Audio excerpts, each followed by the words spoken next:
Hi everyone, I'm so glad you're here. If you enjoy stories with heart and meaning, don't forget to subscribe for more. In a quiet town nestled between rolling hills and shaded forests, there lived a young man named Zin. The town was small, just a few rows of houses, a market square, and a clock tower that chimed every hour. Life there moved slowly. People knew each other's names. Strangers rarely came. Zin lived with his mother and younger sister in a small, time-worn house on the edge of town. Every morning, he would sit by his window with a cup of lukewarm tea and stare out at the great mountain in the distance. The townsfolk called it the Mountain of Dreams. It stood alone, tall, jagged, and crowned in mist. People told stories about it. If you climb it and reach the summit, they said, you'll find clarity. You'll see your true purpose. The mountain shows you who you really are. Some who climbed it returned with new plans, newfound courage, or a change of heart. Others never made it to the top, but even they came back different, wiser, braver, more certain of themselves. Zin wanted that clarity. He wanted to change his life. He had dreams, too, to start a small bakery using his grandfather's recipes, to help his mother, who worked 2 jobs, to give his little sister more than he ever had, to build a future he could be proud of. But the more he dreamed,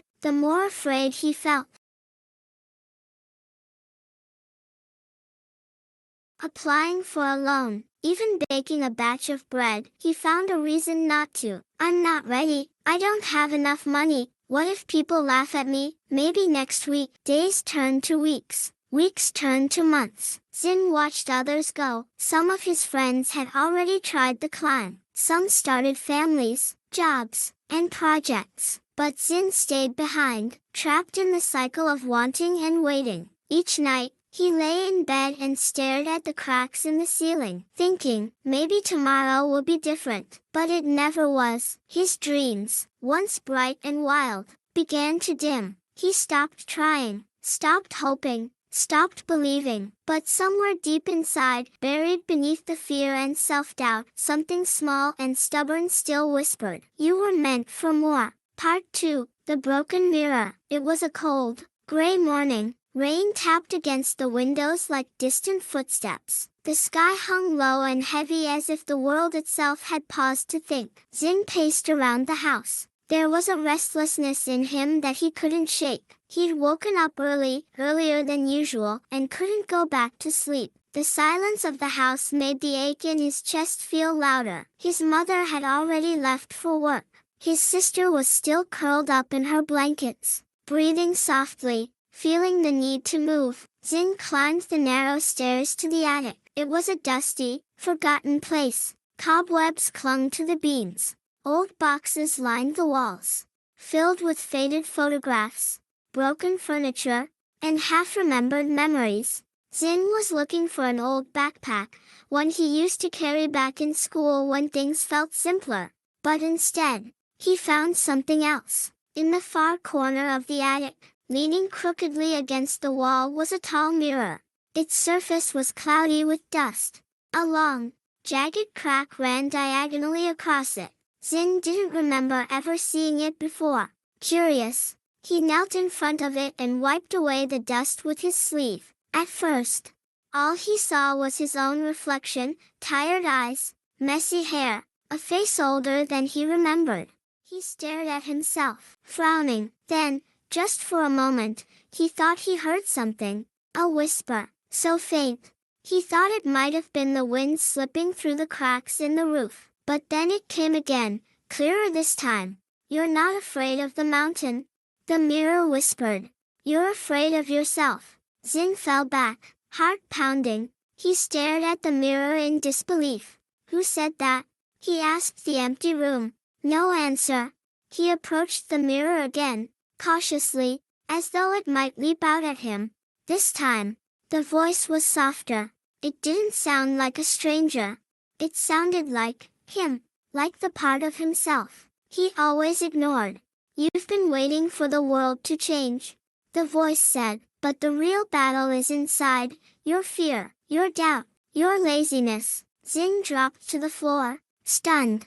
He didn't know whether to laugh, cry, or scream. But the truth of the words hit him hard, like a stone to the chest. He sat in silence for a long while, staring at the warped image of himself. Memories came flooding back, small moments he had buried. The time he stood in front of a job application for hours, only to walk away without filling it out. The time he stayed quiet in class, even though he had something important to say. The time he promised to save money for his family but spent it instead on distractions, games, snacks, short-lived comforts. Every time he avoided the climb, it wasn't because of the mountain. It was because of fear. Fear of failing. Fear of being seen trying. Fear of not being enough. Tears pricked his eyes, not from sadness, but from the weight of long-held truths finally rising to the surface. Then, the mirror changed again. It shimmered softly, the cracked glass glowing from within. And there reflected in its depths, Xin saw two versions of himself. The first version stood with crossed arms and a scowl. He looked bitter, tired, and hollow. He grumbled to himself, blamed others, made excuses, and never moved. The second version looked rough around the edges. His clothes were dirty, and his feet blistered. But he walked forward, slowly, painfully. He slipped often, but each time, he got back up. Which one do you want to become? The mirror asked. Xin stared. The answer rose in his chest like a flame, quiet, but certain. I want to be the one who tries, he whispered. As the words left his mouth, the mirror's crack shimmered again, just for a moment, and something inside Xin shifted. He wasn't sure what would happen next, but for the first time in a long time, he stood up. Part 3. One step forward. The rain had stopped by morning. The clouds began to part, letting sunlight spill gently over the hills like golden syrup. Birds sang from treetops as if the world was waking up after a long, restless sleep. Xin stood at the edge of the road. He hadn't told anyone, not his mother, not his sister, not even himself, really, but something in him had changed since the attic. He had barely slept. He kept thinking of the mirror, the voice, the two versions of himself. The words kept circling his mind like a soft drumbeat. You don't have to be fearless. You just have to try. Now, the mountain loomed ahead, just as tall, just as imposing as ever. Its peak disappeared into clouds. The path to the base was rough and winding, starting just beyond the woods. Xin looked down at his worn-out shoes. They weren't hiking boots, just the same sneakers he'd worn every day for 2 years. His bag was empty except for a water bottle and a piece of stale bread. But this time, he didn't turn back. He whispered to himself, I don't need to reach the top today. I just need to take one step. So he did. The first step was small, barely more than a shift in weight, but it was the most important step of his life. He kept walking, one step. Gravel crunched underfoot, branches creaked in the morning breeze. His heart beat fast, not from exertion, but from fear. What if someone saw him? What if he failed? What if he proved the worst thoughts in his head true? Still, he climbed. After about an hour, the path grew steeper. He slipped on loose stones. His legs started to ache. His breath came quicker now. He stopped to rest under a bent pine tree, wiping the sweat from his brow. That's when the voice came back. Not from the mirror this time, but from inside his own head. You're too slow. Other people did this better. You should have stayed home. Xin closed his eyes. He recognized this voice. It had followed him for years, disguised as reason, wrapped in worry, pretending to protect him. He sat down on a rock, heart pounding. He looked back toward the town far below. From here, everything looked so small. The houses, the market, even his fears. Still, the voice was persistent. Turn back. No one will blame you. You're not strong enough. This isn't worth it. Xin felt the weight of doubt press against his chest. He almost listened. Almost. But then, a memory floated back, the mirror's calm voice. So different from this one. The real battle is inside you. He took a slow, shaky breath. Then he said, aloud, to no one but himself. Maybe I'm slow, maybe I'll fall, but I'm here. I'm trying, and that matters more than fear. The wind rustled the trees gently like an unseen hand patting his back. The voice inside him didn't disappear, but it grew quieter, smaller.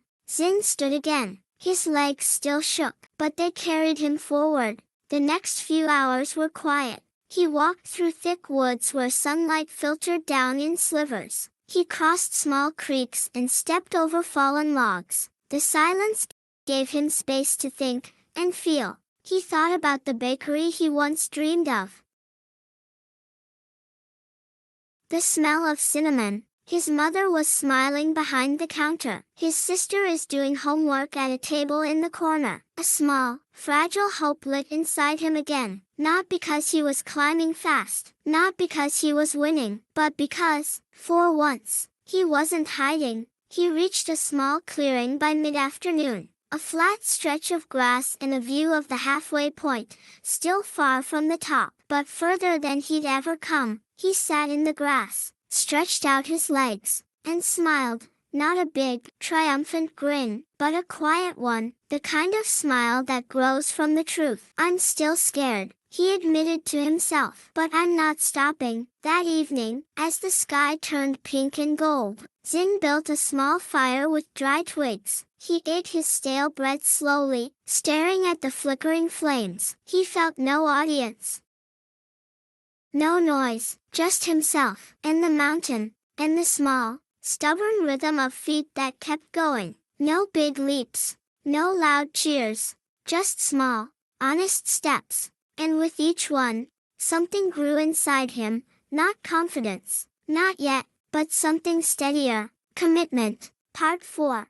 The real view. The sky began to change. By the time Zin woke up the next morning, pale orange streaks were stretching across the horizon. The air was crisp and thin. Birds called softly in the trees, and a layer of dew coated the grass like a silvery skin.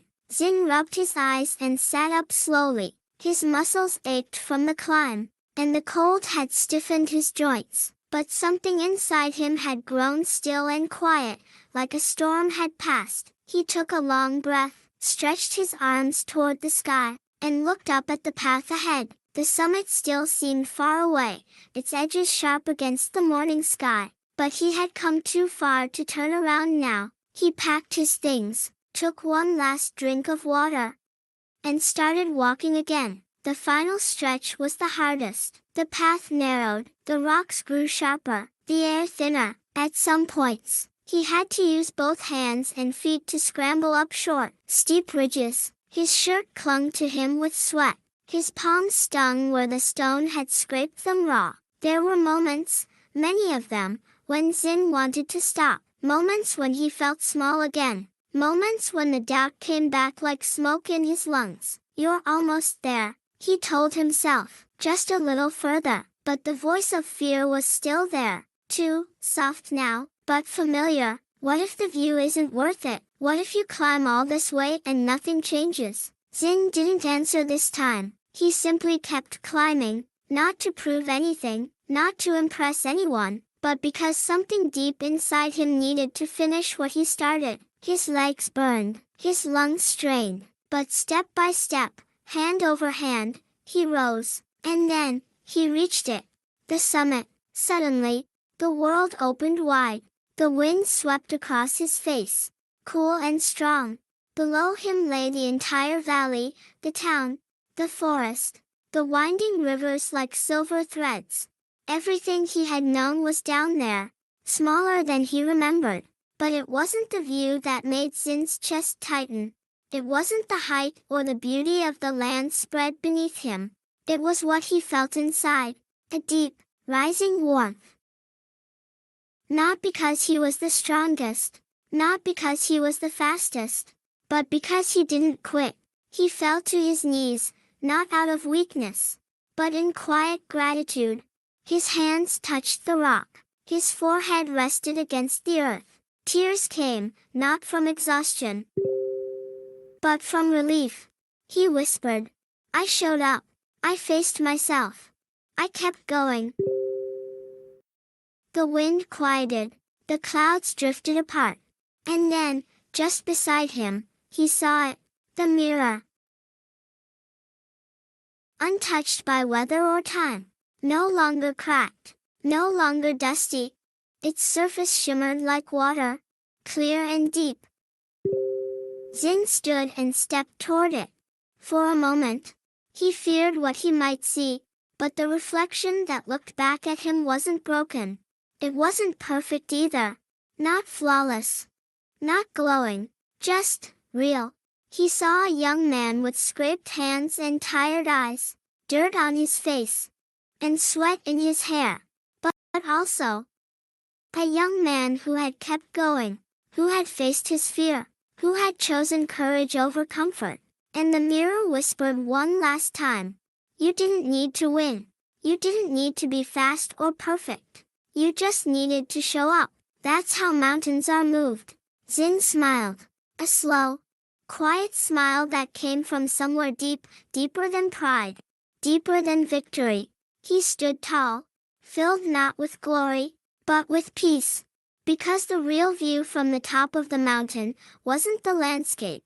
It was seeing himself clearly, maybe for the first time. Not as a failure.